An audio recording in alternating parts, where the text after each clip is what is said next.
Esto es La Entrevista con Raúl Valladares. En serios aprietos más de 1.5 millones de hondureños que no cuentan con los medios suficientes para acceder a una dieta saludable, y dicho problema se agravaría más en tiempos en los que la sequía se muestra implacable en la mayor parte del territorio nacional, donde las temperaturas marcan hasta los 40 grados, lo que por consecuencia trae pérdidas en la producción de granos básicos y varias cabezas de ganado. La Organización de las Naciones Unidas para la Alimentación y la Agricultura, FAO, señaló que cerca de 5 millones de personas en Honduras sufren inseguridad alimentaria, y de esta población 1.5 millones están subalimentados y miles no cuentan con los medios para sobrevivir por falta de alimentos que ocasionan problemas de salud. Según la FAO, Honduras es uno de los países más vulnerables al cambio climático, y en los últimos años se vuelven más constantes los periodos de extrema sequía y situaciones de intensas lluvias, que también resultan en serios inconvenientes para la producción nacional. De acuerdo al informe de la FAO, en 2022, el 15.3% de los hondureños no conseguían alimentos suficientes para satisfacer las necesidades de energía alimentaria mínimas, y las personas con menos recursos no tienen acceso a una dieta saludable y optan por comprar alimentos poco nutritivos, lo que pone en riesgo su salud y se ve reflejado en sobrepeso. Honduras no es un país rico, es un país con gente pobre. Más del 70% de las personas viven en extrema pobreza y más del 50% en pobreza extrema, por lo que tienen menos posibilidad de acceder a una dieta saludable, precisan las Naciones Unidas, que expone que 1 de cada 7 niños en el país sufre desnutrición, por lo que instan a la nación centroamericana de promover mecanismos en los que pueda ayudar a recuperar a la ciudadanía de la desnutrición. El corredor seco se ve amenazado por el fenómeno del Niño, que consta de una sequía prolongada que no solo este sector sufrirá, sino que toda Honduras deberá resistir, con más de 100 municipios del país que se verían severamente afectados y 90 estarían en sequía extrema, por lo que familias completas verían cómo sus sembradíos se perderán, lo que los llevaría a una pobreza extrema.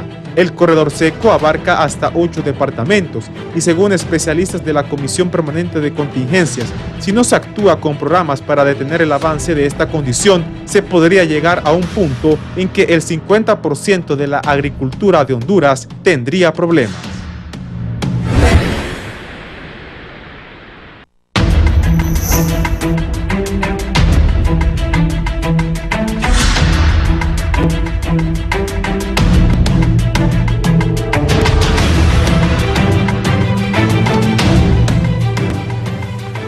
Buenos días, gracias por estar con nosotros en la entrevista de Canal 11 y Radio Visión Honduras. En algún momento va a salir de su casa, nos puede sintonizar en la 90.1 acá en la capital del país, en la 93.5 en la zona central, Comayagua, Ciguatepeque, el corredor central del país, 90.3 en la cálida Choluteca y 90.9 en la capital industrial del país, también en Ciudad Puerto de la Ceiba. Gracias por estar con nosotros. Hoy vamos a hablar sobre el tema alimentario en Honduras, las proyecciones de lluvia, el fenómeno del Niño y el riesgo de la inseguridad alimentaria en nuestro país. Mis invitados esta mañana está el oficial nacional del Programa Mundial de Alimentos, está don Héctor Cruz. Muy bienvenido y gracias por estar aquí en Canal 11. Muy buenos días, licenciado Raúl, un gusto estar en su programa y también con los compañeros parte del panel. Don Jairo García es meteorólogo de Senaos Copeco. Jairo, bienvenido. Mucho gusto de estar aquí y pues también es un gusto compartir este panel con ustedes.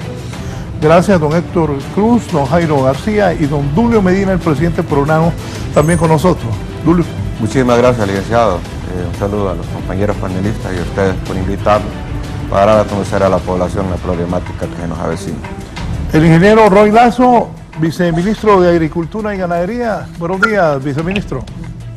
Muy buenos días, Raúl. Un gusto estar en este foro con los compañeros que están en el panel y atentos para dar a conocer lo que la Secretaría de Agricultura y Ganadería está desarrollando en el tema de cambio climático y la estrategias que tenemos para enfrentar la crisis que se pudiera presentar por efectos del fenómeno del Niño que está previsto suceda en los próximos meses. Gracias, el viceministro Roy Lazo. Antes de iniciar, quiero consultarle a don Jairo García, que es meteorólogo de Senado. El humo, el otro día yo hablaba con Jonathan Girón, un compañero nuestro aquí, que titulaba "Se va a disipar el humo". Yo le dije, y le tomé unas fotos a la mañana siguiente al cielo de Tegucigalpa, y eso no ha ocurrido. Volvió a llover anoche con alguna fuerza. ¿Cómo estamos con esto aquí en Tegucigalpa?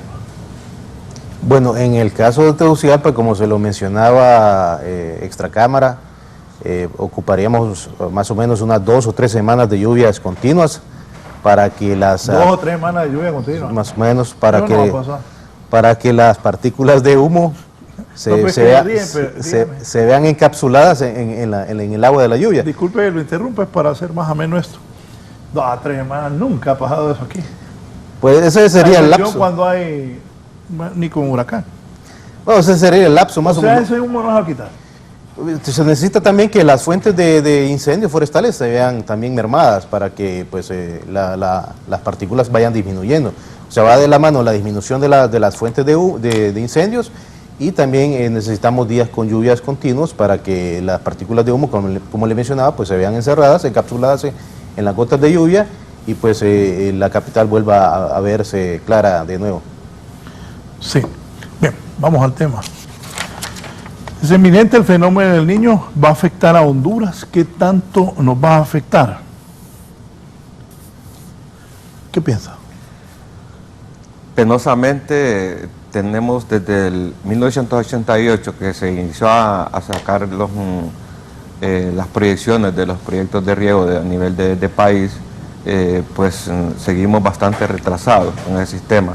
No tenemos otra forma como enfrentar fenómenos por sequía, más que tengamos un reemplazo de sistemas de riego en los lugares productores agrícolas de los valles principales productores del país, para poder enfrentar este fenómeno.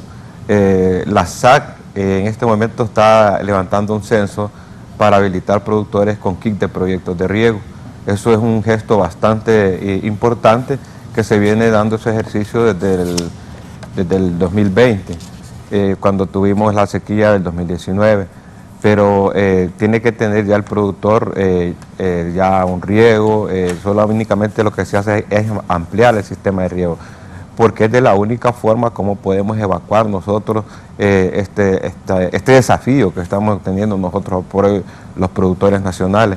Creo que la SAC, ese ejercicio que está implementando, esperemos de que lo pueda desarrollar lo más pronto posible, para que podamos nosotros, si instalamos 1000 manzanas, son 1000 kits de proyectos de riego. Estamos desarrollando 100.000 quintales en producción en un ciclo, pero si tenemos 3 ciclos en el año de maíz y frijol al final, yo creo que estamos sacando 3 ciclos en la temporada. Estamos demandando alrededor de estamos ofertando alrededor de 200.000 quintales de maíz, y por lo menos en una producción de 25 quintales por manzana de frijol, estamos llevando una buena demanda que nos permitiría ajustar lo que es las 3 ciclos de cultivo de frijol por año, que es primera, postrera y postrera tardía. Entonces, ahí ocuparíamos en la postrera tardía el sistema de riego, porque nosotros estamos llevando a cabo y desarrollando como productores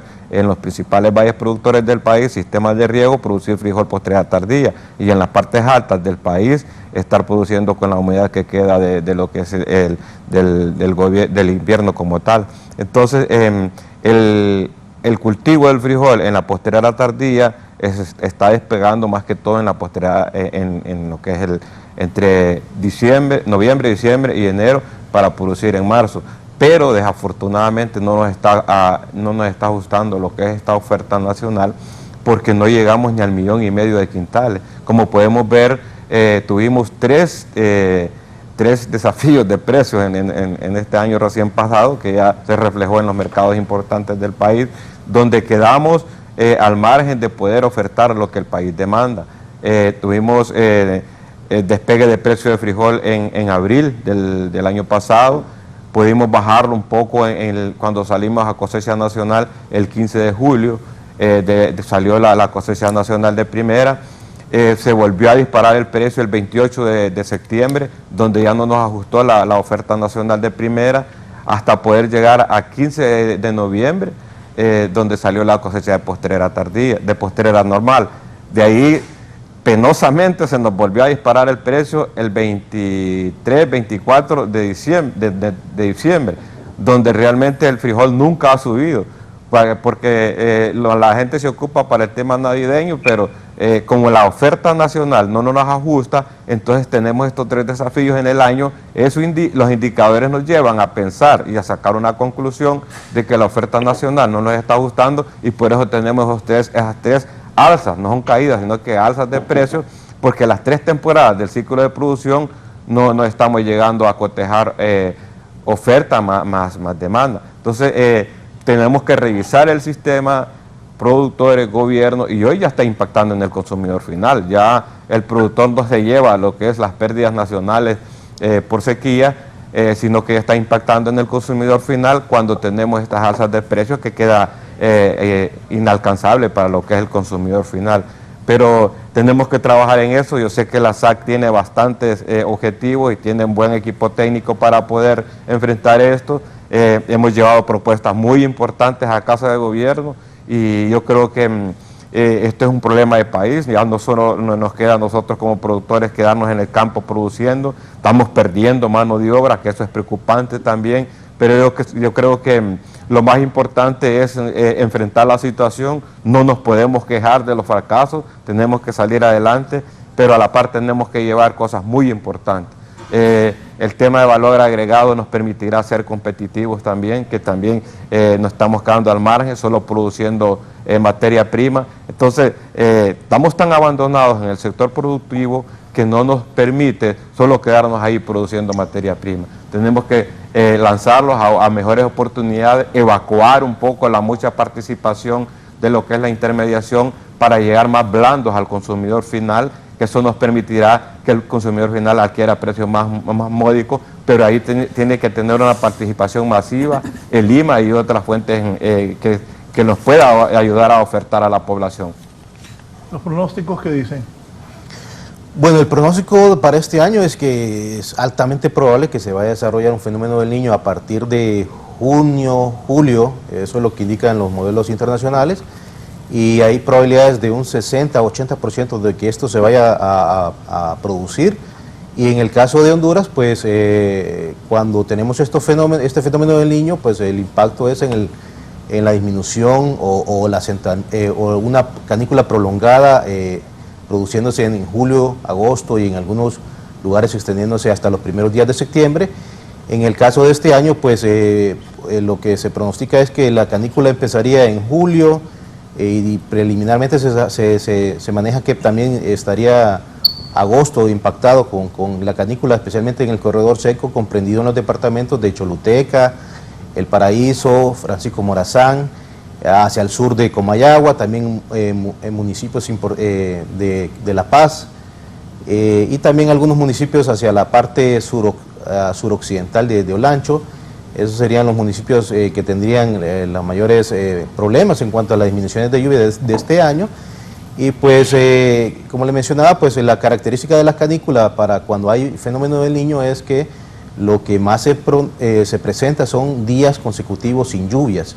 Y pues los días con lluvia disminuyen considerablemente, y también se pronostica que este año vaya a haber pronóstico de condiciones más cálidas, entre 1 grado más cálido, y esto pues en alguna medida pues la lluvia que se podría presentar entre julio y agosto sería rápidamente evaporada por esas condiciones cálidas que se van a presentar. Pero en el caso de las lluvias en el corredor seco, pues iniciarían aproximadamente entre mediados del mes de mayo, pues la mayoría del corredor seco iniciaría en esa fecha, y pues como lo vemos en pantalla, pues ese es el pronóstico del fenómeno del Niño, en donde pues hasta el momento el pronóstico anterior indicaba que iba a ser un fenómeno del Niño de intensidad débil, pero ya pues la última salida de estos modelos que observamos en pantalla indican que este fenómeno podría alcanzar una intensidad moderada ahí entre el mes de entre julio y agosto, rápidamente, pues, aunque esa intensidad pues sería moderada, pues los modelos también, bueno, las agencias de pronóstico internacionales indican que todavía habría un poco de incertidumbre en cuanto a la intensidad que este fenómeno del Niño podría alcanzar, y pues es por eso que es importante seguir monitoreando, pero de que se va a desarrollar este fenómeno del Niño este año es casi siempre, bueno, es altamente probable, y eso pues va a traer esos efectos negativos sobre el país, especialmente en esos municipios hacia el sur de Francisco Morazán, norte de Choluteca, hacia la parte sur del Paraíso y también hacia el sur de Choluteca. En el caso de este mapa que observamos en pantalla, pues ese es el pronóstico de temperaturas del modelo europeo, indicando que para este trimestre, mayo, junio, julio, pues habrían condiciones más cálidas, entre 1 grado, particularmente para toda Centroamérica, y pues en el país también, como les mencionaba, pues las lluvias que se podrían presentar entre mayo y junio podrían ser lluvias de corta duración, y muy intensas en el caso de mayo y junio, y pues en el caso ya de julio pues las lluvias serían menores, y pues si vamos a tener condiciones cálidas en el mes de julio y con pocas lluvias, pues la condición de sequedad en el suelo se va a acentuar. Vemos ese acercamiento sobre Centroamérica en cuanto a las temperaturas que indica el modelo europeo, en donde pues van a haber condiciones cálidas a nivel centroamericano, y sobre el país también se van a ver acentuadas, y especialmente, como le mencionaba, en el mes de julio, las pocas lluvias que se van a presentar y condiciones cálidas imperando sobre el país van a hacer que las condiciones de humedad en el suelo se vayan a acentuar considerablemente. En el Programa Mundial de Alimentos, ¿qué manejan de todo esto? Mire, licenciado Raúl, el tema de la crisis alimentaria es un tema fundamental y crítico a nivel global. Quisiera mencionarle que a nivel del mundo más de 800 millones de personas están sufriendo hambre. 800 millones de personas están sufriendo hambre en este momento. Y hay muchas cosas que influyen en esta necesidad alimentaria. COVID-19, a pesar de que ya ha pasado en temas de salud, ha dejado cifras bastante fuertes en el ámbito económico y social. La guerra Ucrania-Rusia tiene efectos totalmente importantes en el país, principalmente para temas productivos. Sabemos que Ucrania y Rusia son uno de los países que más producen insumos agrícolas y que prácticamente lo dan al mundo. El tema de precios internacionales, el tema de las cadenas logísticas, todo esto impacta en los alimentos y en la forma de acceder a ellos. Pero si lo comparamos el mundo con la región de América Latina, cuando el mundo sufre un 29.8% de inseguridad alimentaria, América Latina sufre el 40%. Es decir, que tenemos condiciones crónicas de Latinoamérica donde el tema del hambre se exacerba aún más. Y si lo vemos ya desde el punto de vista de Honduras, más de 2 millones de personas están sufriendo hambre en este momento.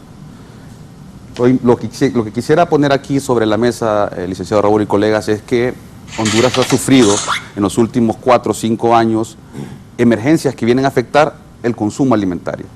¿Y a quiénes afecta estas emergencias? A las mismas personas. No hay más. No es que viene el COVID, viene Eta y Ota, viene Julia y afecta a personas diferentes, afecta a las mismas personas. Entonces, el no tener suficiente alimentación, sobre todo para aquellas familias que viven de su cosecha, es prácticamente condenarlo a una situación de inseguridad alimentaria. Y el condenar a esta familia a situación de inseguridad alimentaria viene asociado a lo que son temas de desnutrición. Y mire el impacto que tiene en el capital humano la desnutrición.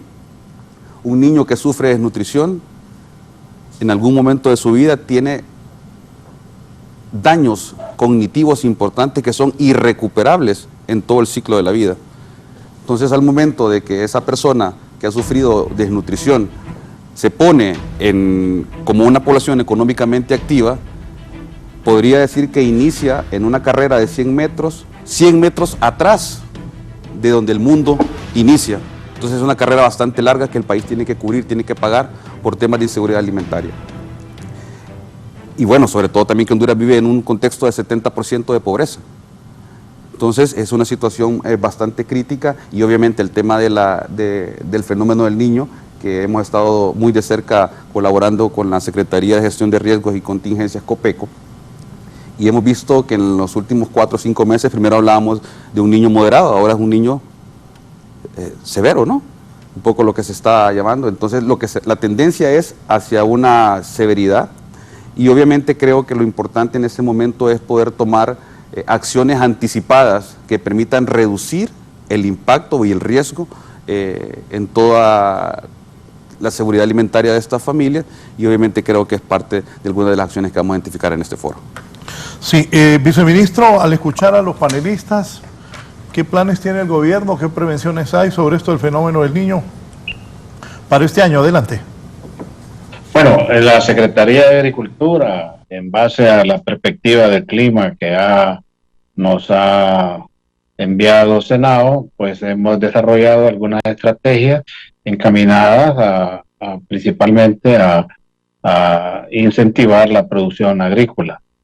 Yo creo, Raúl, que hay que diferenciar respecto a lo expresado por el compañero del PMA, hay que diferenciar entre crisis alimentaria, disponibilidad de alimentos y pobreza. Realmente el país, no vamos a desconocer, lo que tiene es un altísimo porcentaje de pobreza.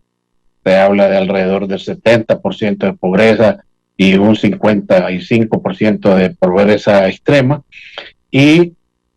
Pero hay que entender que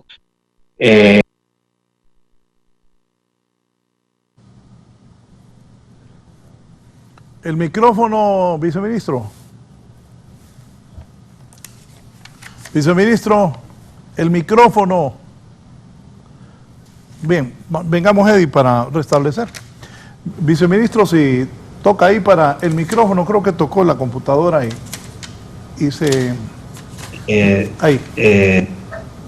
Debemos entender que el país tiene un corredor seco que cubre alrededor de 134 municipios, en donde realmente la falta de agua sí representa un grave problema para la producción de alimentos. La Secretaría de Agricultura principalmente ha desarrollado lo que es el tema de la gestión del conocimiento. El 18 de este mes, nuestra ministra, la doctora Laura Suazo, lanzó en conferencia de prensa con todos los medios, pues el plan estratégico de la Secretaría de Agricultura para enfrentar la posible crisis que se pueda presentar en los meses de junio, julio. Hemos desarrollado un calendario de siembra a nivel nacional en base a la información que nos ha brindado Senado. Entendemos que, como lo decía el compañero Jairo, la crisis prevista está para los municipios del corredor seco, principalmente en el sur de Francisco Morazán y los departamentos de Valle y Choluteca.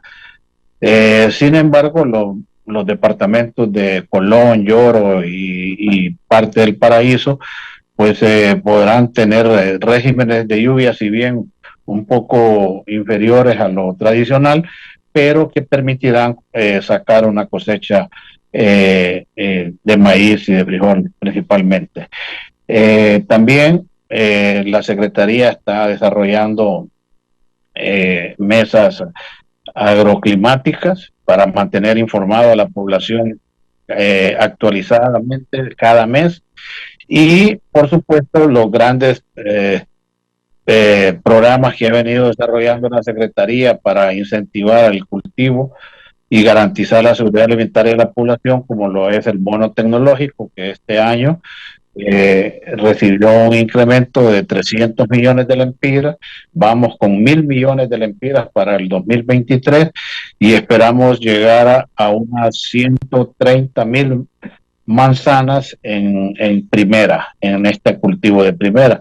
Este es un cultivo de autoconsumo, pero que viene a aliviar lo que es la demanda de granos básicos en el país.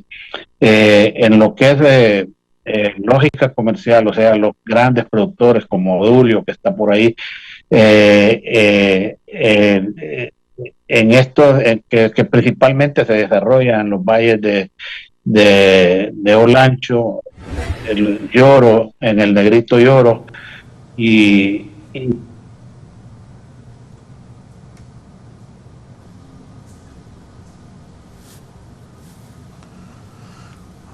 Bien, ¿qué pasó ahí, Eddie? Perdimos el audio. ¿Comentarios? Bueno, cuando nosotros tenemos problemas de una infección hay que atacarla con antibióticos, no se queda otra opción. Sequía hay que atacarla con riego o contrarrestarla. En este caso no podemos implementar otra campaña ni declarar una emergencia si no tenemos una dirección que corresponda a evacuar esta demanda de poca agua, pues con agua. Nosotros hoy por hoy ya no solo podemos comenzamos a ser productores artesanales, después semitecnología, ahora tenemos un gran potencial de productores con tecnología, incluso con frijol. Esto nos lleva a también tener el respaldo de este gran elemento que se llama agua. No podemos ya seguir siendo productores con la oportunidad de agua de temporada, sino que tenemos que tener sistemas de riego para ser productores eficientes y proyectar lograr a producir lo que realmente se proyecta, porque de repente los inviernos hoy por hoy son tan cortos, de que nos acompaña que 3 meses el invierno, pero estos 3 meses nos falló 15 días, pues solo contamos con 75 días. 75 días nos deja al margen de una producción en el tema de rendimiento. El maíz es un ciclo bastante prolongado, demanda 120 días de agua. El frijol le demanda 80, 90 días de agua. Entonces, como podemos ver, los inviernos hoy por hoy no ajustan para poder sacar un ciclo como lo es el maíz o el frijol. En este caso, el año pasado fue un invierno bastante copioso, donde permitió más bien sacar mala calidad de grano por mucha agua. ¿Por qué razón? El alto costo de los insumos no permitió al productor aplicar de repente fertilizantes que pudieran fortalecer y tener una planta robusta y enfrentar esos desafíos de mucha agua en el suelo. De repente el cambio climático nos está también acercando plagas que nos permite luchar contra ellas, pues, y en este tema hace 4 días teníamos una charla con un colombiano y hoy se nos viene, como decimos nosotros, el ataque de maíz muerto, pero ellos ya lo tienen en Colombia y nosotros lo podemos ver explorado con más facilidad y con más presencia en los principales valles del país esta temporada recién pasada. Nosotros queríamos que era por mucha agua en la temporada, pero no. Son hongos que están participando en la mata, que desafortunadamente hay que atacarlo y no lo pudimos atacar en el tiempo que es prudente. Se tiene que atacar cuando decimos nosotros el maíz está rodillero, porque eso permite de que el líquido que se aplica pueda llegar hasta al mero pegue donde sale la mazorca. Pero ya cuando el maíz ya está soltando gilote ya no se puede, por 2 cosas.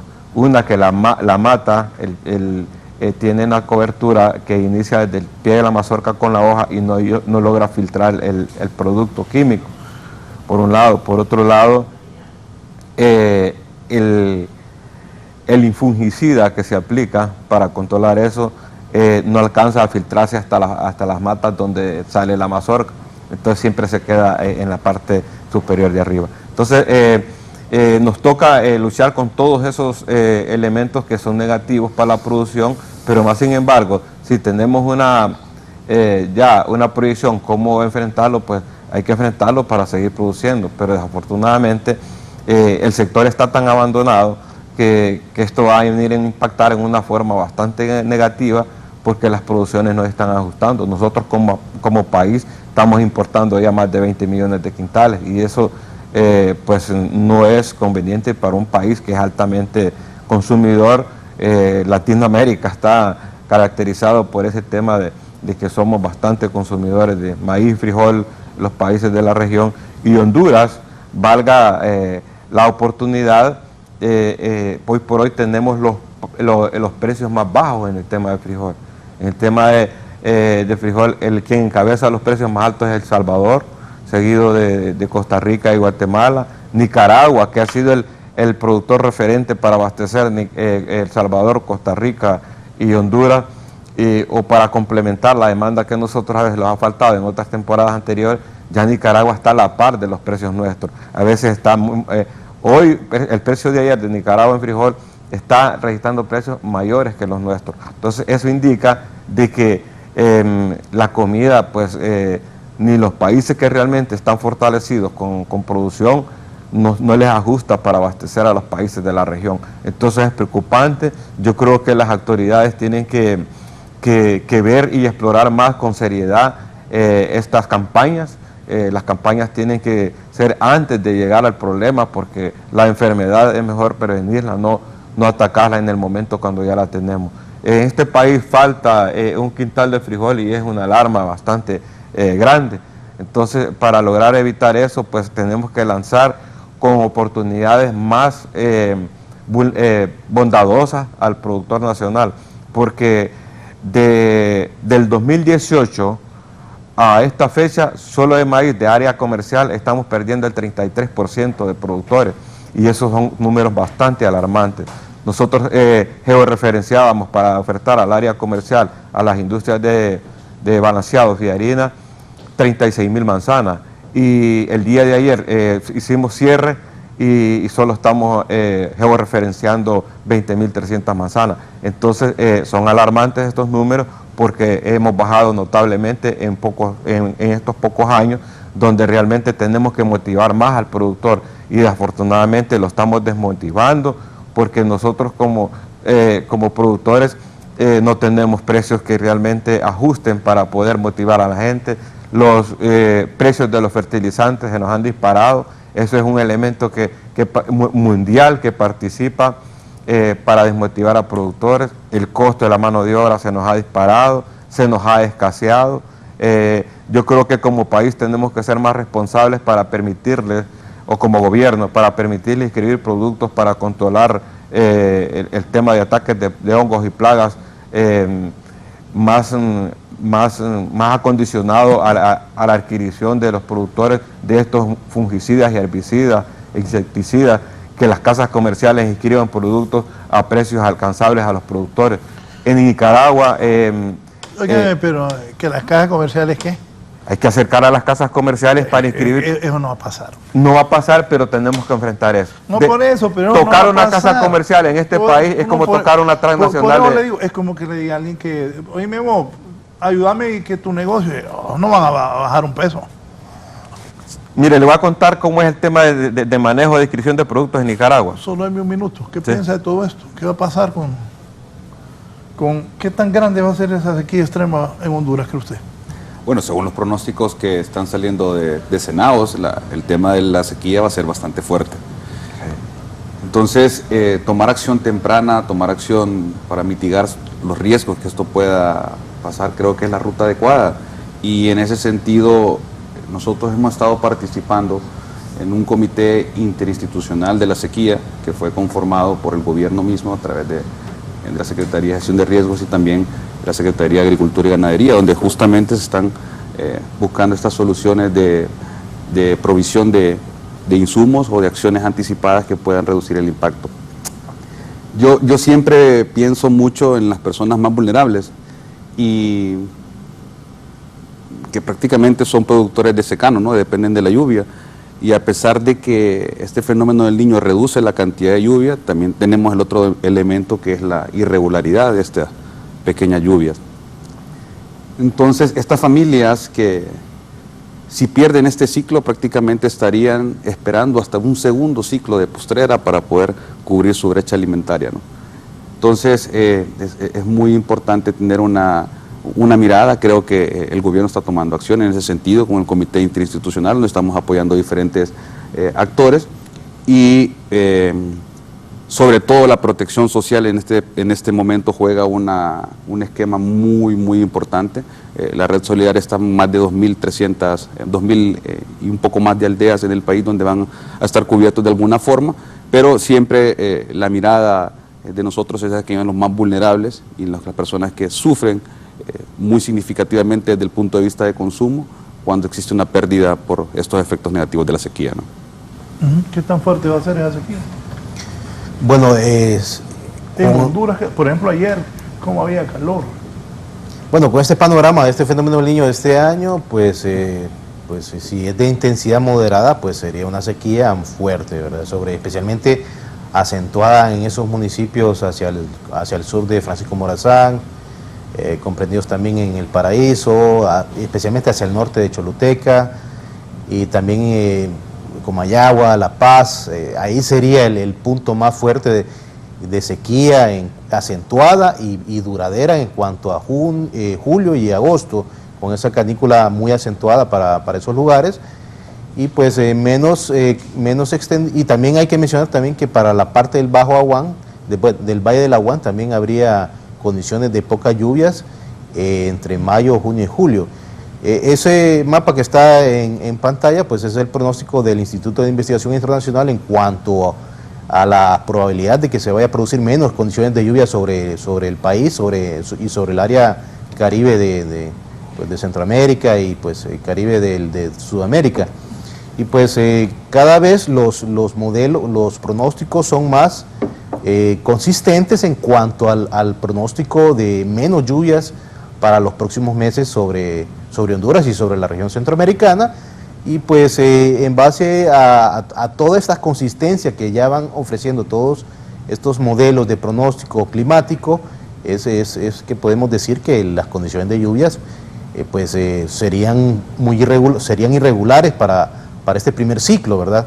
Y pues como le mencionaba don Dulio, pues las condiciones de lluvias se ven, cuando hay un fenómeno del Niño, se ven acortadas en cuanto a duración en mayo, junio, y pues para este año pues las condiciones de lluvia serían un poco cortas en cuanto a mayo, junio.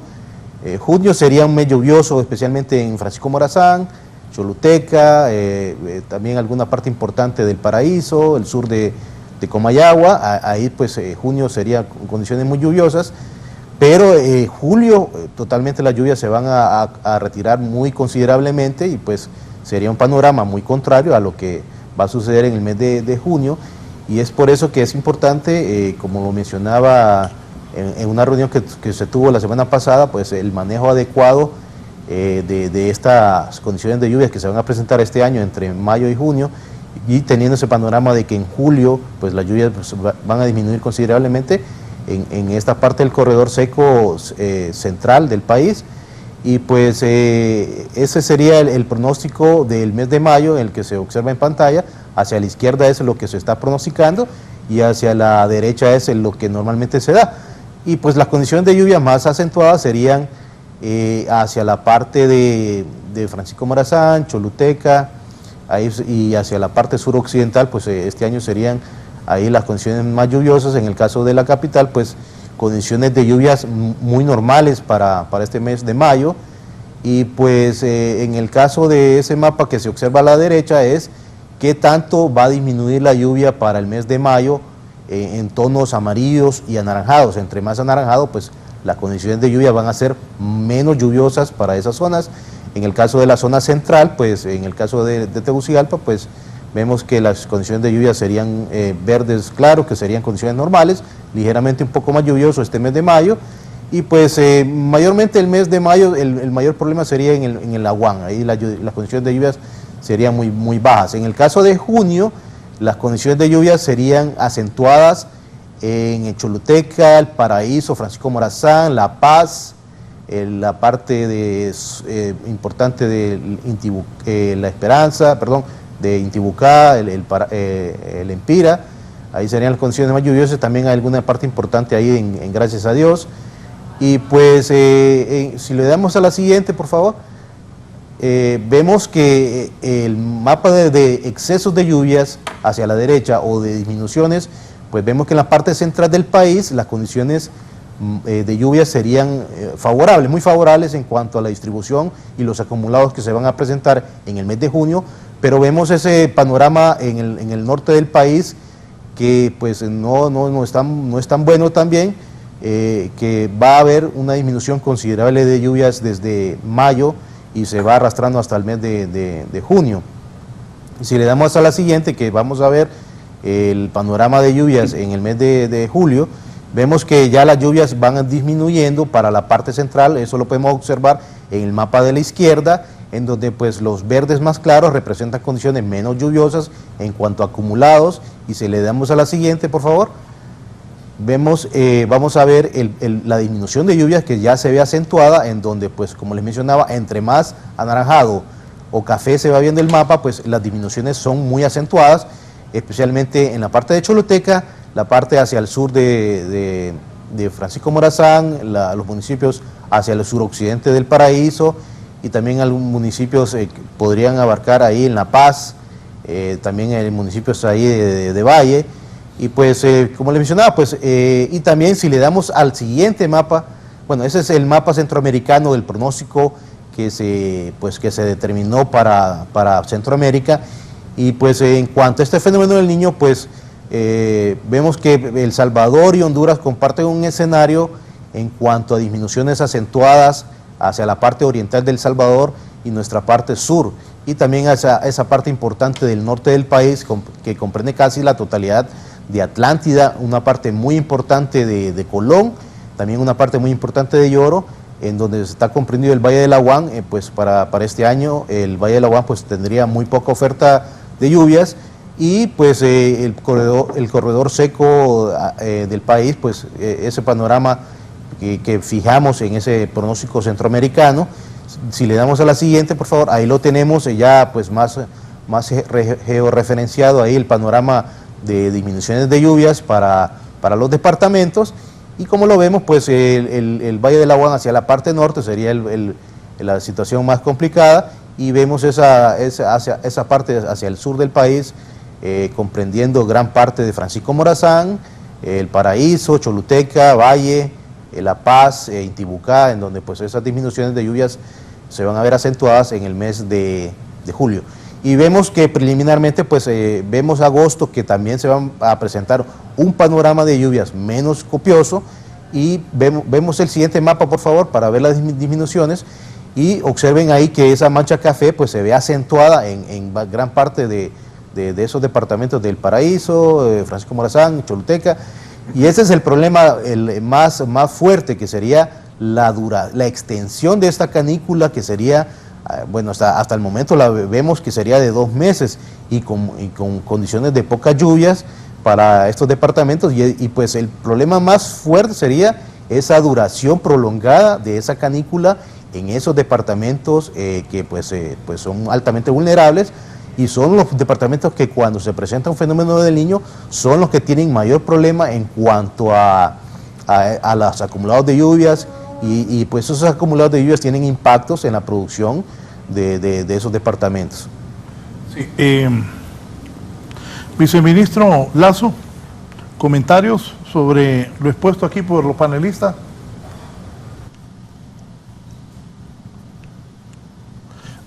Y tenía una llamada. Espérame, Eddie, repetime el nombre de la persona. Don Carlos Flores todavía está desde Jesús de Otoro, Intibucá. Sí, muy buenos días, licenciado Raúl Valladares. Adelante, don Carlos. Sí, desde Jesús de Otoro, Carlos Humberto Tosta, presidente de los arroceros de aquí en la zona. Un saludo cordial a nuestro presidente del programa, Dulio Medina, al viceministro de Agricultura, Roy Lazo, y a los demás panelistas ahí. Sí, el gobierno a través de la Secretaría ha hecho unos pequeños esfuerzos. Lastimosamente hemos estado esperando lo que nos prometió la ministra el año pasado, al inicio del año pasado, lo que es una ley de Estado para mejorar la parte productiva a nivel nacional. Estas políticas de Estado no tenemos en el sector productivo, definitivamente estamos a la deriva.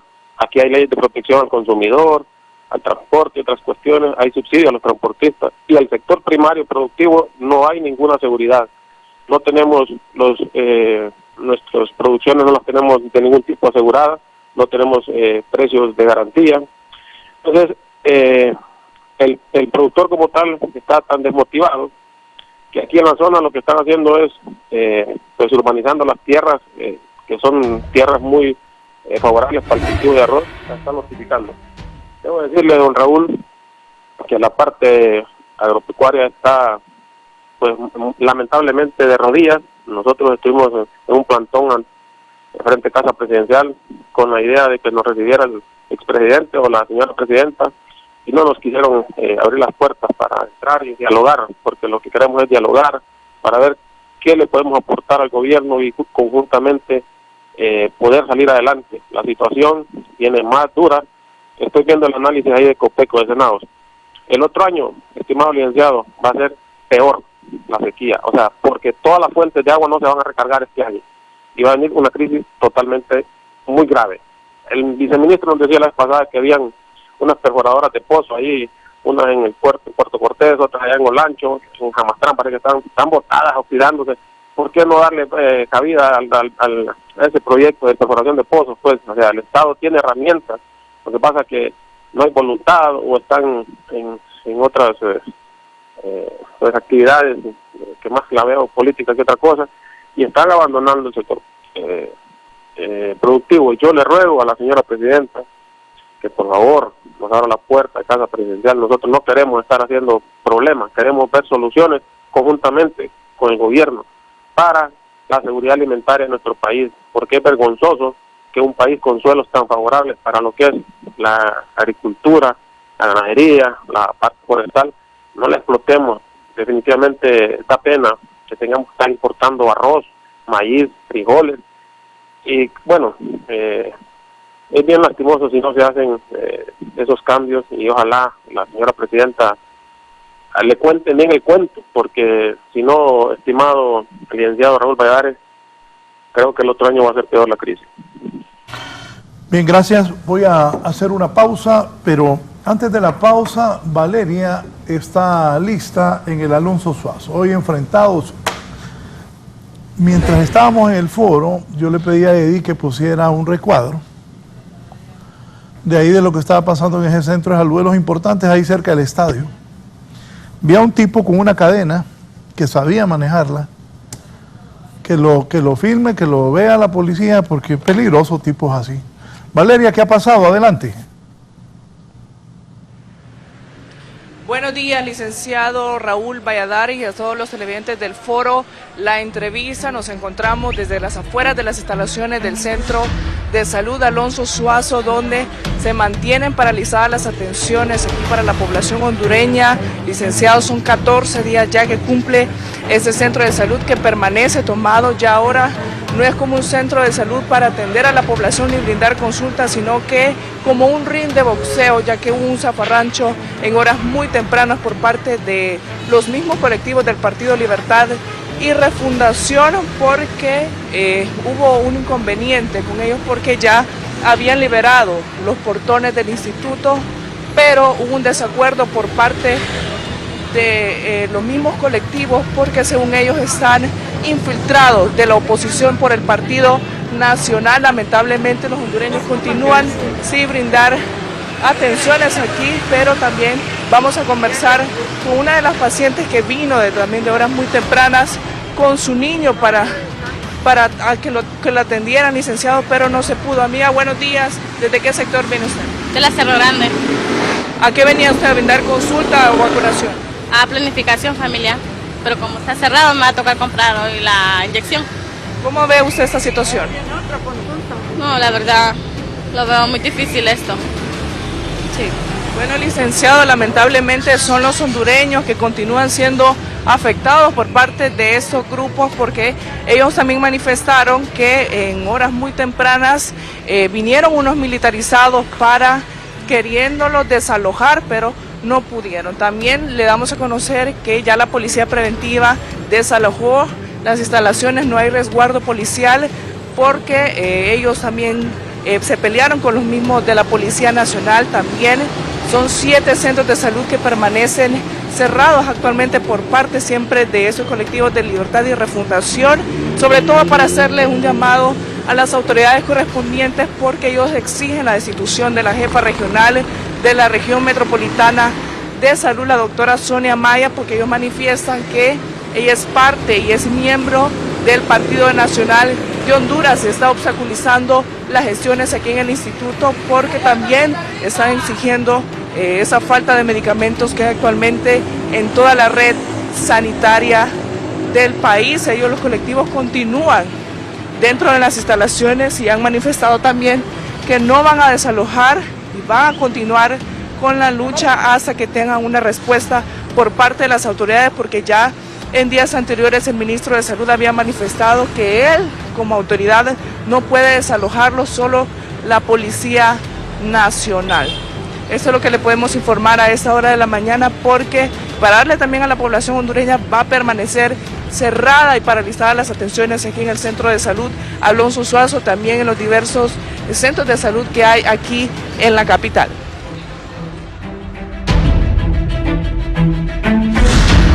Ya volvemos con más de la entrevista con Raúl Valladares. Continuamos con más de la entrevista con Raúl Valladares.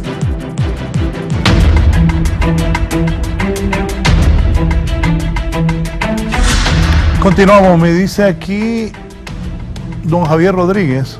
Buenos días, Raúl. Los productores no tienen acceso al crédito porque viene arrastrando deudas de hace 20 años y el decreto de emergencia no es solución. Necesitamos el decreto de readecuación y tenencia de la tierra. Don Eduardo también por aquí me decía. Dice don Eduardo, preguntarles que cuál va a ser el impacto con la nueva ley tributaria, donde los insumos y la maquinaria agrícola pagaría el 15% de impuestos sobre la venta. Viceministro Roy Lazo, lo escuchamos. Gracias. Mire, definitivamente el país padece de un atraso en infraestructura de riego. Recordemos que la infraestructura de riego no se construye de la noche a la mañana. Algunos proyectos que quedaron de los gobiernos pasados, como el caso de Jamastran, que no se pudieron implementar, nosotros quisimos realmente arrancarlo, pero es un proyecto que adolece de múltiples problemas de corrupción, incluso tiene un caso en el Tribunal Superior de Cuentas, y fue muy mal concebido el proyecto, y Dulio, que está ahí, que es parte interesada, pues sabe de toda la historia. Sin embargo, la Secretaría está buscando una alternativa para desarrollar. Es importante que el país desarrolle infraestructura de riego en los principales valles de Olancho, Jamastran y Olomán en Yoro. Solo en Olancho tenemos un alto potencial hídrico a través de sus 3 grandes ríos, Telica, Guayape y Jalán, y se necesita la construcción de represas con fines de riego. Sin embargo, las represas tardan varios años. Este gobierno responsablemente tiene en gestión y ya con financiamiento casi listo alrededor de 5.400 hectáreas para riego, y estamos atendiendo los proyectos que quedaron del gobierno pasado para darles finalización, como es el proyecto del Alto Aguán y alguna alternativa de solución para el proyecto de Jamastran. No hay duda de que el país va a enfrentar una grave crisis en el caso de que el fenómeno del Niño se pronuncie, pero debemos de entender que por todo lo planteado se nota que el problema grave sería en los meses de junio y junio y julio, con la canícula extendida. ¿Qué es lo que hay que hacer? Bueno, programar bien las fechas de siembra para que nuestros cultivos en su etapa de mayor demanda de agua, como es la floración y el llenado de granos, no caiga en los meses de julio dentro de la canícula, sino que por eso nosotros hemos establecido fechas de siembra, como por ejemplo le puedo dar la del negrito y oro, que está entre el 20 de mayo y el 16 de junio, precisamente porque van buscando que los cultivos en su etapa fenológica durante la canícula pues sea de la menor demanda de agua y puedan producir una cosecha ya al pasar la canícula. El problema grave está en la canícula, que siempre ha existido una canícula de un mes, pero esta vez estamos hablando de una canícula extendida de 2 meses, así es que además la Secretaría de Agricultura a través de su programa PRONADER ha iniciado ya en esta semana. Se adquirieron 4 máquinas perforadoras de pozo y se está iniciando ya el registro de solicitudes de perforación de pozos. Así es que hay toda una estrategia para atender y enfrentar la crisis que se pudiera dar, ¿verdad? Y por supuesto a través de las cadenas y las mesas productivas, en el caso de maíz, arroz y frijol, pues nosotros mantenemos relaciones con los productores y los industriales y manejamos precios de garantía. No vamos a ignorar que un grave problema en la agricultura viene dándose por el problema de los altos costos de los insumos, producto de lo que ya conocemos como el problema de la guerra en Europa, pero también por la falta de mano de obra, tratado de libre comercio, cambio climático, son múltiples factores. ¿Qué ha hecho el gobierno de la República a través de la Secretaría de Agricultura? Pues incentivar a los productores poniendo a disposición 2.400 millones de lempiras en el Banadesa y para granos básicos con préstamos hasta de 400.000 lempiras al 2.5% de interés, que es realmente histórico. Nunca se había dado en el país un interés de este valor. Sabemos que se necesitan mucho más recursos, pero que el gobierno de la República sigue buscando recursos. Ahora a través de Banprovi también hay alrededor de 2.400 millones de lempiras para ponerlos a disposición de la producción agrícola. Sí. ¿Ustedes qué proyectos tienen aquí? Bueno, en ese sentido nosotros como Programa Mundial de Alimentos estamos trabajando en 2 áreas. La primera es un poco la gestión del riesgo en cuanto a la sequía que se nos avecina, pero también estamos invirtiendo mucho en programas de resiliencia. ¿Qué significa esto? Poder generar capacidades a pequeños productores para que puedan afrontar las crisis. Y vemos que el tema de la sequía 5 o 6 años siempre viene sucediendo. Entonces no podemos seguir trabajando de la misma manera. Hemos estado generando algunas inversiones en tecnología agrícola, algunos sistemas de riego un poco adaptados a la necesidad del clima en estas zonas, un poco de producción de información agroclimática para que se pueda tomar decisiones basado en información, y hemos estado tratando de invertir en este esquema para que las personas puedan absorber los choques y puedan adaptarse, porque al final del día el tema del cambio climático según las proyecciones a 2050 se va a ir exacerbando aún más. Las condiciones meteorológicas y los efectos meteorológicos van a ser más recurrentes, más fuertes, entonces hay que adaptarnos.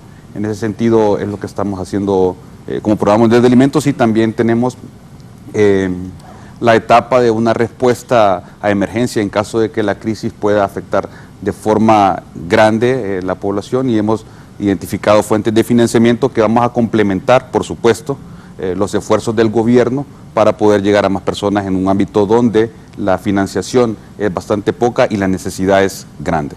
Me dice un televidente, ese proyecto Jamastrán, gran movida de la embajada india, fondos de la India dirigidos a empresas de la India, 50 millones de dólares tirados ahí desde el tiempo de Pepe. Ajá. Penosamente. si se puede Bueno, observar. Bueno, son 24 millones de dólares y es un proyecto que data de hace 7 años. Solo, viceministro. Para un país tan No, pobre, no, 4 me millones de refiero por la dólares. cantidad que expresaba el compañero. Sí. Sí. ¿Qué me decían? No, tenemos ya, eso está desde el 2016, parece que abandonados los materiales ahí, y donde tenemos una enfermedad tan grave como lo es demanda de agua, que estemos desperdiciando esos materiales ahí, nos transportamos a un sistema que se llama corrupción en el país. Ya lo dijo el ingeniero Roy Lazo, que el proyecto de riego no se desarrolla por tema de corrupción. Ahí lo que quiere el gobierno de la India es venderle más motores, más bombas, más materiales al gobierno de Honduras y hacer dobles bombeos. No podemos llevar a un productor que produzca granos básicos, en este caso, a tener doble bombeo para producir una manzana de grano, porque no podemos ser competitivos ni sin riego, solo con agua de temporada, mucho menos para tener un doble bombeo de un sistema de riego. Yo creo que la Secretaría, junto al sector productor y a los beneficiarios del sistema de riego, tenemos que revisar ese sistema y ver cómo reorientarlo nuevamente para ver cómo se pueden de repente reducir las áreas que van a ser irrigadas por pozo o por agua superficial, para que podamos tener un canal que los mejore el acceso a agua a menos costos, porque de eso se trata. Porque si nos vamos nosotros como productores a decirle a la ENE que nos dé una tabla de energía considerable, no lo vamos a lograr. Eso del empantanamiento del sistema energético está como decirle a una casa comercial que inscriba un producto de insumos agrícolas a un costo que tenga acceso al productor, porque a la vuelta de la esquina tenemos el consumidor final. Entonces no podemos mandar como SENASA, o yo no sé quién valida las inscripciones de esos productos que lanzan al mercado de las casas comerciales, a que una casa comercial tenga el precio que le antoje en un insumo agrícola. Tenemos que, yo creo que tener participación en este caso de los productores para ser testigos qué costo nos va a llevar a obtener un insumo agrícola. En Nicaragua participan 3 elementos: el proveedor, el gobierno como tal y los productores. Y ahora han también dado la participación a los consumidores para poder inscribir un producto que va relacionado con el tema de la producción agrícola. Entonces esas cosas yo creo que es facilito de revisarlas. Lo único que a las casas comerciales está como el tema energético, que nadie las acerca.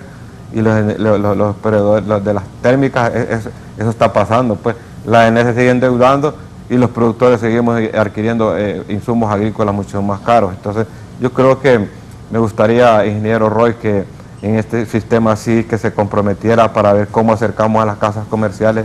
Yo personalmente, como presidente de Prograno, he hecho hincapié en ese tema de revisar esa inscripción de productos agrícolas para que tengamos acceso a precios más sensibles, pues, accesibles, porque eso nos permite a nosotros ser más competitivos. De lo contrario, ya podemos, aquí tenemos al PMA, adquirir precios o negociar precios con la agroindustria, el PMA, el mismo IMA, pero de nada nos sirve porque estamos produciendo muy por encima de los costos de inversión que está produciendo Nicaragua. Entonces eso nos lleva a un sistema que no somos competitivos. Los países de la región, Honduras es uno de los países que más altos costos tiene en tema de la producción nacional, y eso pues tenemos que ver dónde está el problema. Entonces le ruego, ingeniero Lazo, que hagamos ese hincapié para ver cómo acercamos estas casas comerciales, porque ninguno de los gobiernos se han echado esta responsabilidad para evacuar este problema. Bien, antes de pasar a un televidente, me dice la fuente que tengo aquí, decir al viceministro que son 50 millones, 49 millones cotizaron y pidió Erling el diseño por aparte, que era más de 5 millones de dólares. Don Julio Cantarero está desde Jesús de Otoro. Don Julio, buenos días. Buenos días, licenciado, buenos días allá a los panelistas y desde luego buenos días al pueblo hondureño.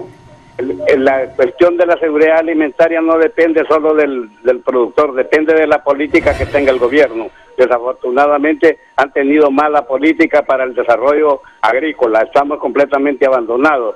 cuando el subsecretario dice ahí que tiene resuelto bastante el problema con el bono tecnológico, yo le digo rotundamente que eso ha fracasado, porque siempre se ha hecho politizado y se le entrega a los activistas de los partidos en turno, y estos no son productores. Ya ven lo que está sucediendo en el país, ya ven lo que están sucediendo en los centros educativos, en los centros de salud. Entonces, eso nos quiere decir que no tiene respuesta, señor secretario, subsecretario, no tiene respuesta para el desarrollo y la seguridad alimentaria. Necesitamos que el gobierno incentive al productor dando precios justos y negociando con las empresas importadoras de los insumos para que estos tengan bajos costos. Mire, hace 2 años cuando nosotros comprábamos con el dinero que podíamos comprar 3 sacos ahora de fertilizante, ahora apenas podemos comprar 1, y esa es la cuestión que ha empobrecido y ha debilitado la producción en el país.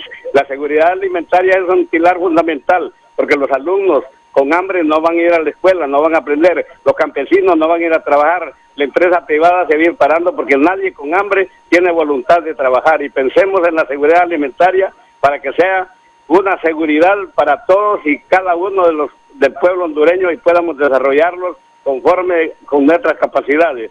Los dineros que usted habla que están en el banco del gobierno, esos dineros es igual que los del banco privado, son con fideicomisos, el que no tiene las garantías no tiene acceso a ellos, porque yo soy un productor que trabajé 2 años con Banadesa y solo me sirvió para acabarme de empobrecer, porque me cobraron un seguro por sequía, se dio la sequía, no me cubrieron el seguro y todo, yo quedé fracasado y casi pierdo la casa, porque en la finca que yo había metido en garantía era donde tenía la casita donde vivía, por nada me quedo en el llano por andar de tonto creyendo que puedo salir adelante. Entonces busquen políticas positivas y de desarrollo para que podamos mejorar. Cuando dice el señor Medina que el productor pequeño depende de la lluvia, todos dependemos de la lluvia, porque los ríos, si no hay lluvia no hay agua. Entonces, ¿de qué sirven los proyectos brillantes si las fuentes de agua no se están cuidando? Lo que está pasando en el Río Grande de Jesús de Otoro, aquí se está maltratando en una forma exagerada y que va a repercutir los daños más adelante, y no hay quien ponga alto en eso. Pedimos a quien corresponda que intervenga inmediatamente el Río Grande de Jesús de Otoro para mejorar y seguridad del pueblo hondureño. Muchas gracias y buenos días. Buenos días, aquí Francisco también me envía Paso del Sol por el CENIC para hablar con Jairo. A partir de mañana, martes 25 de abril del 2023, hasta el 5 de mayo, se producirá el primer paso del sol por el CENIC sobre las distintas localidades de Honduras. Un fenómeno que ocurre cuando la posición del sol es completamente vertical, ocupando el lugar más alto en el cielo, iniciando por la cálida Choluteca, mañana a las 11:46 am, eso es hoy. Eso solo ocurre en las zonas tropicales de nuestro planeta, ocurriendo únicamente 2 días al año. La característica principal del fenómeno es que al estar el sol justo encima de nuestras cabezas, no se produce sombra en edificios, personas ni cosa alguna, debido a que este fenómeno está relacionado con la latitud. Hay una pequeña diferencia entre las ciudades de nuestro país. Estas diferencias se detallan en la tabla adjunta, donde se muestra la fecha y la hora por ciudad para fenómenos de estos días cercanos al paso del sol por el cénit del cielo y está despejado. Esperaría que la temperatura suba durante estos periodos, ya que los rayos solares del mediodía caen en forma perpendicular, provocando que la sensación de calor se intensifique y los días se vuelvan más cálidos. Sin embargo, las condiciones meteorológicas apuntan que las temperaturas máximas se mantendrán similares, los valores que hemos registrado en semanas anteriores, sin experimentar un cambio notable en la mayoría de las ciudades. Temperaturas máximas esperadas para esta semana: región norte 33-38, occidente 30-33, central 31-34, régimen oriental 32-35 grados, el sur 34-37 y Tegucigalpa 21-28 grados. Es lo que me envía mi colega Francisco, a quien le agradezco esta información. Eddie, ahí te mando la tabla que me envían sobre eso. Bueno, sobre eso es el paso del CENIT, pues es un paso normal que se da año con año, se da entre abril y mayo, y también se vuelve a dar entre agosto, nada más que ya para agosto pues las condiciones de lluvia pues hace que las condiciones de sensación térmica sean menores, Como usted lo mencionaba, pues la sensación térmica podría haberse incrementado un poco. Ahí lo observamos en pantalla, que es el cenit, es cuando los rayos del sol son perpendiculares a nuestra posición. Eso quiere decir que la capacidad de producir sombra de los objetos es muy poca, y pues a mediodía pues no habría sombra. Pues si usted anda en la calle, pues no habría sombra, no tendría su cuerpo capacidad de proyectar esa sombra, y pues esos valores de temperaturas máximas son temperaturas un poco cálidas. Eso es el pronóstico que se tenía para estos meses, y pues la cantidad de energía en cuanto a estos rayos perpendiculares pues hace que la sensación térmica se vea incrementada un poco, especialmente si uno anda en la calle en horas de la tarde, especialmente de 11 a 3 de la tarde, pues la cantidad de energía que el sol, pues con esos rayos perpendiculares, haría que la condición de temperaturas cálidas se vea acentuada, especialmente yo diría en la parte sur del país, la parte norte, y pues en alguna medida también en áreas de la región central, con temperaturas que pues cuando ya superan 30 grados en gran parte del país, pues son condiciones muy cálidas. Este fenómeno del Niño que nos va a afectar, el humano, el hondureño, ¿qué puede hacer? ¿Algo que se puede hacer o no hay nada? Bueno, siempre hay cosas que hacer, especialmente, bueno, una de las cosas que se puede hacer es este tipo de iniciativas, en donde informarse para ver qué panorama vamos a tener hacia los próximos meses, pues es una primera acción, saber qué panorama nos va a presentar el fenómeno del Niño para este año, y pues en alguna medida desarrollar acciones, actividades, iniciativas para contrarrestar los efectos que podría tener este fenómeno. Siempre pues es probable que haya población que pues realmente vaya a salir afectada, aun con acciones realizadas, pero lo mejor es planificar para, como en alguna medida, pues de bajar esas acciones, esas condiciones negativas que podría aportar el fenómeno del Niño en cuanto a las reducciones de lluvia que se van a presentar a nivel de la gran parte del corredor seco nacional. Y pues como le mencionaba, pues lo ideal sería pues tener un manejo adecuado de las lluvias que se van a presentar en mayo y junio, y eso pues sería con riegos, pero como lo mencionaba don Dulio, pues no es de la noche a la mañana que estas acciones se van a realizar, y pues hay que entender que en los próximos años este tipo de panoramas se va a ver más frecuente, y pues en el caso de los últimos, diría de los últimos 10 años, el 2014 y el 2015 tuvimos un fenómeno del Niño muy fuerte y fueron años muy difíciles, y el 2018 y el 2019 también fueron años que tuvimos problemas en cuanto a distribución de lluvias, y vemos que los lapsos de lluvias con esas mermas considerables pues se van haciendo más frecuentes, y Dios no quiera que este 2023 sea el inicio de una sequía que vaya a durar 2 años, como lo que ha sucedido en años anteriores, y que el 2023, 2024 vayan a ser años con problemas. Esperamos que eso no vaya a suceder, pero probablemente se vaya a repetir ese panorama que se repitió en el 2014, 2015 y pues 2018, 2019.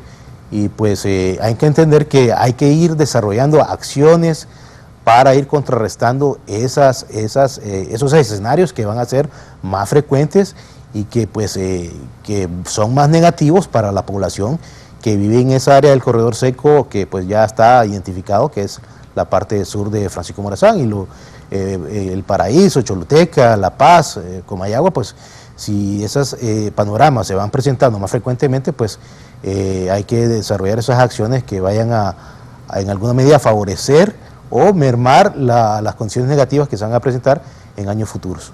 Sí, don Adonai Paguada está desde Jutiapa, Atlántida. Buenos días, don Adonai. Sí, buenos días, licenciado Raúl. Un saludo a los panelistas y felicitar a los expositores que están ahí. También quiero pues dar mi opinión respecto a lo que está pasando en la cuestión de la SAC. Siento que la asistencia no ha llegado. Yo tuve la oportunidad de estar en el 2007 en la SAC y de primera en enero se contrataron 29 ingenieros, que se dio asistencia técnica y se tenía una meta de 18.000 manzanas, 12.000 de siembra normal y 6.000 de bono, y se lograron sembrar 39.600, que le invito al ingeniero Roy Lazo que revise en los registros de Dicta qué es lo que hay ahí. Le está hablando la persona que logró eso y se rompió récord en todo asunto. En el promedio por manzana logramos sacar en Bonito Oriental, en una producción, en una prueba que se hizo, 125 quintales en una manzana con asistencia normal. Entonces lo que siento yo es que no han llegado acá. Imagínese una ministra que no ha venido al litoral siendo el foco de producción más fuerte del país y no ha venido acá a presentarse a ver lo que pasa. Lo están manejando a pura teoría. Es una pena que el gobierno y quienes dirigen tengan ese tipo de ministros en el ministro más importante en el país, siento yo que es el de la SAC, y lo que decía don Julio Medina, no se está apuntando a donde es. ¿Cómo va a creer que van a manejar de teoría puro micrófono desde allá? Yo conozco lo que estoy hablando.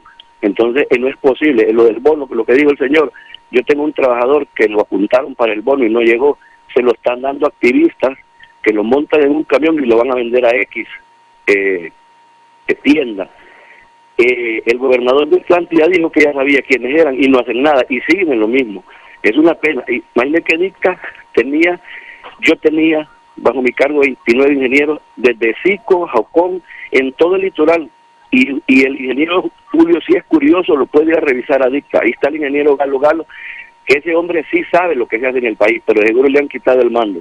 Entonces, también en la cuestión de ganadería andan dando bonos. Imagínense que lo están dando a las asociaciones, por lo menos en Atlántico dijeron. Eso me dijo el director de Dicta, que le habían dado a las asociaciones para que lo dieran a los productores. ¿A qué tipo de productor le va a dar las asociaciones que no han podido ni manejar lo que es de los socios y le van a dar al productor pequeño? Eso no es así, amigo, eso no es así, eso no se maneja así. Entonces yo pienso que tienen que ser más acuciosos. Yo soy un pequeño productor, sembré ahorita, unos cuantos matías se dieron por la cuestión de la lluvia. Banadesa está actuando muy bien con fondos y todo, pero sin embargo si contratamos la gente que no conoce cómo van a desarrollar eso, no lo van a poder desarrollar. Entonces imagínense que Dicta aquí con todo ese bono, que todo, 1.000 millones, eso se suena como a un negocio, porque si no están llegando los productores, porque eso yo lo puedo probar aquí, no están llegando. Imagínense un bono que le dieron un bote de esto, el otro, y a quién se lo están dando. No, el ingeniero me dijo que no tenía gente quien distribuyera eso, y se lo dieron a las asociaciones. Imagínense a gente élite que está cómoda, no están llegando donde. Entonces están manejando una cuestión como un bluff a nivel de medio. Eso es lo que yo he visto. La ministra, con todo respeto, porque yo esperaba algo más de ella, pero si es una persona que es desconocida, no conoce el campo, yo no sé de dónde sacaron a esa ministra. ¿Me entiende? Otra cosa, con lo que dijo el don Julio Medina, con los productos, el otro día yo paso comprando productos, y el galón ya solo trae, si usted lo viera, yo le tomé foto a un galón de producto líquido, glifosato, tiene 3/4 del galón, entonces tiene que hacerse algo. En todo ese sentido, la urea es demasiado cara, entonces yo pienso que deben de orientar. Yo, en mi opinión, humildemente, no podemos tener ministros así, que no salgan al campo. ¿Cómo va a creer que desde TEU va a manejar todo lo que es la agricultura del país? Tenemos que ser serios, amigos. Ay, disculpe y buenos días. Buenos días, don Adonai Paguada de Jutiapa, en el departamento de Atlántida. Vamos a la parte final del programa ya. Sus conclusiones, señor viceministro, don Roy Lazo, gracias por haber participado. Gracias. Reflexionar sobre el tema del bono, que ha sido el tema de los últimos dos participantes, don Julio y Adonai. Nosotros no dudamos que el bono tecnológico no alcanza a llegar a todas las personas que lo necesitan o que lo requieren. Hay alrededor de 450,000 personas esperando el bono, y nosotros con los recursos disponibles solo salimos para alrededor de 130,000. Sin duda alguna se queda una gran parte de la población sin recibirlo, y tampoco desconocemos de que hay problemas en la distribución. Sin embargo, la Secretaría ha contratado alrededor de 200 ingenieros agrónomos en todo el país para hacer una distribución lo más apegada posible a los parámetros establecidos para el bono tecnológico, que es que llegue a personas de muy bajos recursos económicos, que no tienen acceso a la banca, y que son propietarios de tierras menores a 5 manzanas. En el tema climático, decirle a los productores que atiendan las recomendaciones de la Secretaría de Agricultura y Ganadería, que estará llegando a cada una de las regiones del país para socializar las fechas de siembra, y que no se desanimen, solamente hay que procurar capear, como decimos en el lenguaje popular, lo que es la canícula. Y en el tema de los insumos, pues la Secretaría está abierta a acompañar la compra consolidada de fertilizantes. También a través de Banadesa se van a hacer compras de fertilizantes que van a salir al productor a menor costo y que se van a poner a disposición en las tiendas, reactivando las tiendas de Banadesa y también a través de las tiendas de Banasupro, las Agrosupro. Bien, muchas gracias. El ingeniero Roy Lazo, viceministro, participando esta mañana, el viceministro de Agricultura y Ganadería. Jairo, comentario final. Comentario final sería pues que pues ya vemos el panorama que nos espera, y pues en alguna medida la Secretaría de Agricultura y Ganadería ya tiene experiencia con este tipo de panoramas. Ya hemos trabajado varios años de la mano con la Secretaría, y pues ellos han desarrollado capacidades para determinar las mejores acciones en cuanto a los productores, y pues es muy importante diseminar esta información para la población en general, y pues para presentar qué tipo de acciones está haciendo el gobierno en cuanto para contrarrestar los efectos negativos que podría tener una canícula extensa este año. Y pues, le agradezco mucho la invitación, y pues esperamos que la canícula pues en alguna medida pues no afecte tanto y que las acciones a desarrollar sean efectivas. Gracias, Jairo Arcillo, de Ecopeco, del Programa Mundial de Alimentos. Don Héctor Cruz. Muchísimas gracias, licenciado. El mensaje es que el tema del hambre es un tema de todos, tema de coordinación, donde todos debemos participar, todos debemos dar esfuerzos positivos para reducir al máximo posible el tema. Y de nosotros, desde el PMA, del Programa de Alimentos, y también como miembro de la red humanitaria, ponemos a disposición del gobierno todo el conocimiento de las acciones que se tienen en esta red, que es muy importante y multidisciplinaria para poder abordar la crisis en el país. Gracias por haber participado esta mañana. Don Dulio, con usted cerramos. Ok, muchísimas gracias, licenciado. No, nosotros llevamos un pliego de peticiones el miércoles anterior a los frentes de Casa de Gobierno. No pudimos ser atendidos. Fuimos a proponerle al gobierno cuál es la ruta correcta que podemos evacuar esta problemática que está viviendo el sector productivo. Esperamos de que entre hoy y mañana se nos atienda. De lo contrario, se están uniendo más sectores productivos y estamos diagnosticando todo lo que se previene ver cómo mejoramos el sistema productivo, pero no, el gobierno no está comprometido a una política de Estado agroalimentaria donde nos comprometeríamos nosotros como productores a poder lanzar cómo rescatar productores. El problema está demasiado profundo, tenemos que sacar productores al sistema productivo nuevamente, ponerlos nuevamente vigentes con los decretos de Banadesa, para que Banadesa ofrezca 2 productos financieros, reactivar productores y al mismo tiempo habilitarlos con fondos nuevos. Esas son las políticas que nosotros estamos contemplando en las propuestas que fuimos sujetos de una manifestación pacífica el miércoles anterior. Se está anunciando otra en la CA5, Colón, la zona sur, para el próximo jueves, si no somos atendidos, porque de repente necesitamos llevar la voz de los productores, que es la voz que va a dictaminar la problemática correcta de lo que está viviendo el sector productor, que está siendo trasladada a lo que es el consumidor final, y es lo que menos tenemos que esperar nosotros como pueblo hondureño. Muchas gracias a nuestra población. ¿Qué es lo primordial en este momento? ¿Qué es lo que urge? Lo que urge es reactivar el sistema financiero a los productores. Los productores están demasiado altamente endeudados. No, la circular que dictaminó la Comisión de Bancas y Seguros, eso no nos lleva a ningún lugar privilegiado.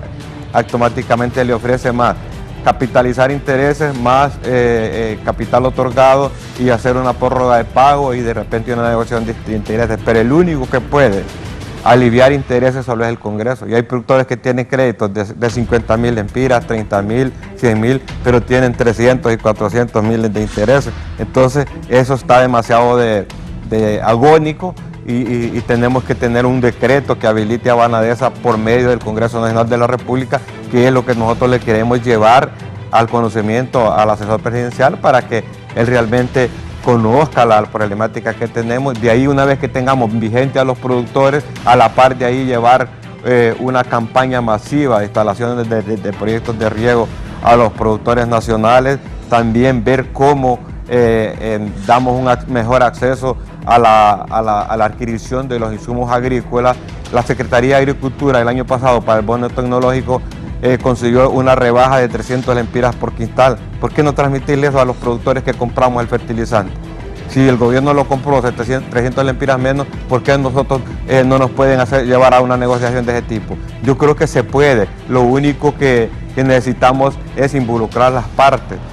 Todas las partes que están involucradas en la cadena para poder sacar a flote el sistema productivo para que la población tenga esa oportunidad de adquirir productos más accesibles y evacuar el tema de la mucha participación de la intermediación, porque la intermediación está participando en un 30%, entonces eso nos saca al margen, nos deja al margen de lo que es ser competitivos en la producción nacional.